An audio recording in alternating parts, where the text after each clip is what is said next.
Hey worm people, Captain Matt here, good to see you again. Tonight we're going to talk about our mega bulk bins, and these are them right here. The bins are 4 foot by 8 foot and they're 2 foot high. When these are filled, which they will be by April 1st, these should be filled right up. And again, we've done the math. 3 5-gallon buckets go into each bin, each bulk bin, a week, and that will bring us to that place. But first of all, we have to say hello to the people that are making all of these castings tonight. And these are my dear employees. They're not very, they don't talk very much, but they generally don't stop. Whoa, look at that. Some of them are trying to escape. I think they're on a picket line. No picketing. All right, here we go with the bulk worms. I mean, we got, look at that. That was a piece of watermelon down there, and they're just massively going over it. And so these worms what we're doing is 3 times a week, we put 5 gallons of bedding in here, spread it out, and then we put food on top of it. And that's Monday, Wednesday, and Friday. So we're gonna feed them tonight, but then everything we put here, we're gonna turn around and do it again on Wednesday, and then do it again on Friday, so that with the massive number of worms here, they are going through that 5 gallons so fast with all the food in 2 days, it flabbergasts me. I pick it up on a Wednesday after feeding them Monday, and I'm sure there's gonna be leftover food in there. They couldn't have eaten everything like that, but they did, and it's all gone. And guess what they left behind? Worm castings. And so we are building a mega bulk bin, bringing it to the 8-foot mark, and we will have more castings than we can shake a stick at. But this year is going to be a great year. Our sales are up. I'll be starting my sales tomorrow. I'm going to start visiting every one of my vendors, and so we're going to know exactly where we're headed by the time spring comes. So Jude and I are going to go ahead and feed them tonight, and we'll just let you know what we're going to start with. We're going to put the 5-gallon bucket down first. They love to hide under things. That was put on top, and they came from underneath. Okay, wormies, get back in there.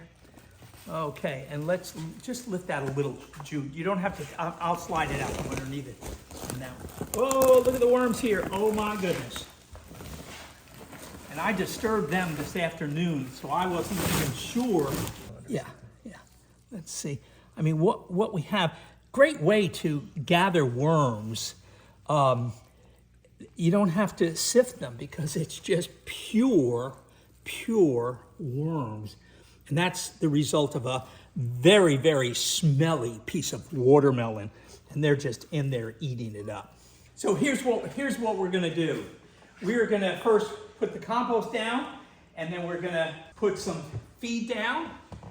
Actually, we'll put some vegetables down. So this is our take from our local grocery store that gives us vegetables and fruits, and we put it through the grinder already, and it's just a wonderful mix. I almost get hungry looking at it. So we'll put the compost down, and then we'll go ahead and put this liquid or the ground up food down. On top of that, we're gonna put Captain Matt's mix, chow mix, all sorts of wonderful things in there. Coffee that's been sitting around for a week or so, and we're gonna spread that in there. So Jude, why don't you do this? Take that bin right up and pour it right on top of these guys. And we don't want it all to go down the hill. We want it up here, and I'll show you what we're gonna do then. This? Yeah, good. And you can spread it to the left and right, but you don't want everything going down. Great, and let's do that again over here. Beautiful. Yep. If you notice, that's 5 gallons 3 times a week, and I fill the corners in first because we're building a top platform first. So I just so it doesn't get too high on me, I just take the stick and we go right along and kind of level it out. Now there are a bunch of worms under there, as you can see, they're really close. And so we're gonna do the same thing over here. Spread this first by hand and kind of fill in the upper section. Put it right on there, just back and forth. That's the best way to move it. Yep. Beautiful. All right. And so as you notice, this plateau is going to just continue to grow until we get full, but we won't be down there until early April. So the next thing I'll do is I'm going to spread the chopped up vegetables in here. And I just simply, this may be a little gross for some of you, but this is what I do. And these veggies and fruits, there's a lot of melon in here. We had broccoli, a lot of cucumber, and I'll just spread all this stuff around. And the worms, when they get a hold of this, and it sat around for a while, it's already starting to break down, and a lot of the food that I do pick up at the markets already is moldy. I mean, sometimes I put my hands in it and I'm like, ah, because it's all decomposing already. That's what the worms love. Next thing I do is simply take 2 pounds of food, Captain Matt's worm chow, and we spread one. You can spread it just like I do. Don't go back too far. You don't want it to go back too far because we're trying to keep the momentum of the worm movement forward. We'll sprinkle some of the coffee. Worms love coffee, and it's just, it's a fact. I've watched them. It's hard to see it, but they just eat the coffee right up. So put that in here.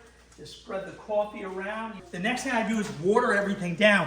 So if you notice, the compost that we put in was not very wet. And so we want to just keep this baby nice and moist. And the bottom, there is no floor on this. This is just a frame sitting on concrete. So when there is excess water in here, it just goes down and it leaks out from underneath the bottom, and we have a drain here in the garage. I want to keep this nice and moist all the time, damp, and that's what it will be. Tomorrow I'll put my hand in here. I won't feel all this moisture, but it's plenty damp so that the microorganisms in here are more than happy. I take this and put it in a bucket of non-chlorinated water, and I spread it. Try some up on the level top. I always give that a shot so it doesn't dry out. So the next thing we'll do is we'll put mosquito bit in it, or BTI. And so there's always a bucket of BTI here, and I always push that down so that the stuff on the top doesn't clog it. And so I'll take the next can and with the BTI, because we've got a lot of fruit in here, and just make sure we get a lot of it. But I'm going to pour this entire can right on top. Again, I want moisture.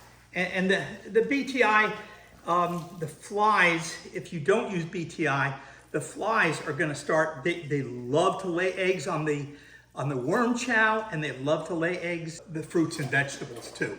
And if you notice, there are no flies in here at all. That's what we do, and we'll repeat it again on Wednesday, we'll repeat it again on Friday, we'll repeat it again on Monday, and we will just continue this for 32 weeks. This entire area is filled. And that's our worm castings, that's what we'll box. The wonderful thing about this plan is that the worms are moving along with the food, and as we build, pretty soon we'll have a level area right across here. The slope will be over here, but guess where the worms are? They're here. When we get to the end, the worms are all at the end. I can come in and take the castings out of here where there'll be no worms. Then as I get closer, I'll have some worms. I might have to sift a bit.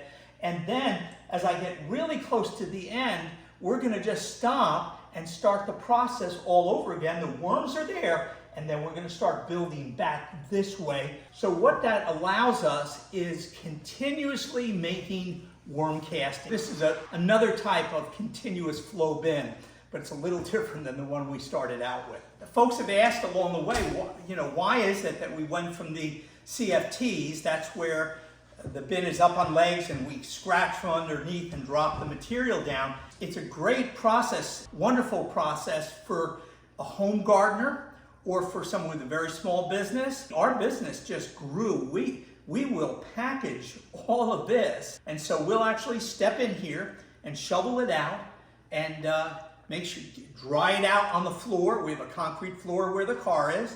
We'll dry it out there, and then we'll sift it for packaging. When I use the BTI continuously, it's not only serving me, but it's serving my customers, because we're packaging without a whole bunch of eggs in there from insects, from the fungus gnat. Those are dead, and so they're getting a cleaner product, and they're not going to have to deal with those problems. So we'll close her up and look around for some worms on the top, because there's always a handful that slip by. What we're using here is landscaping fabric. Breathable. It'll take the water in, it will breathe out, but it gives the darkness that is necessary for the worms to feel really comfortable. Okay, and then take that one board, Jude, and we put it right on the edge here.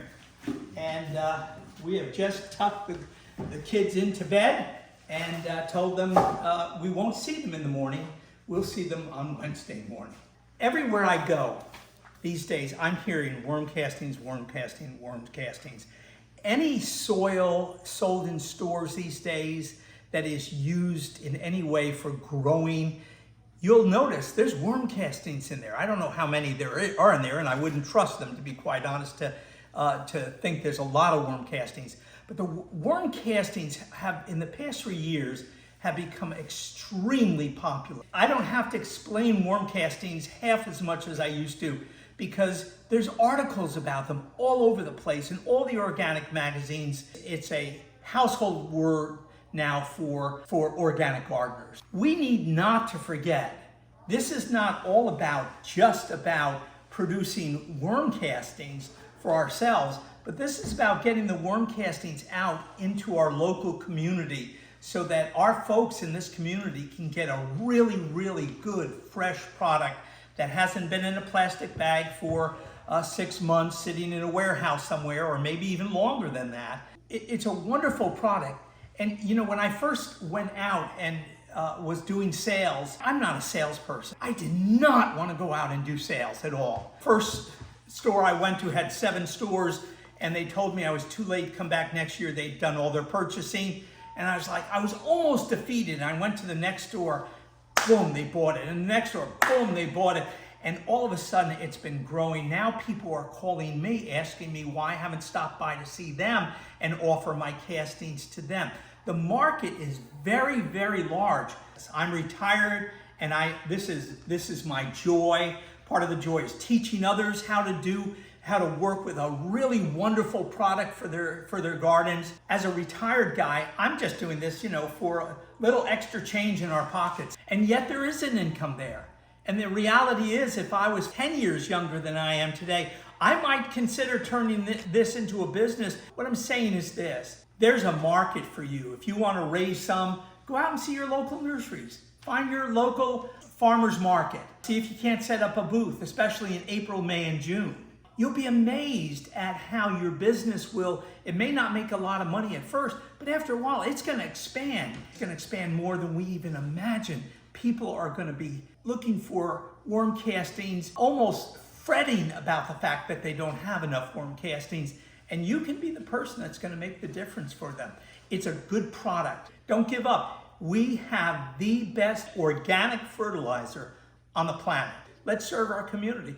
So guys, thanks for being with us again tonight. I hope we didn't overdo it, but we're sharing our heart with you. I wish you the very, very best. And I thank God for Jude and for my family that's always here with me, helping me along the way. Look forward to seeing you again real soon. God bless you. Have a wonderful night. Subscribe now, and then head over to wormpeople.com to jumpstart your worm farming journey.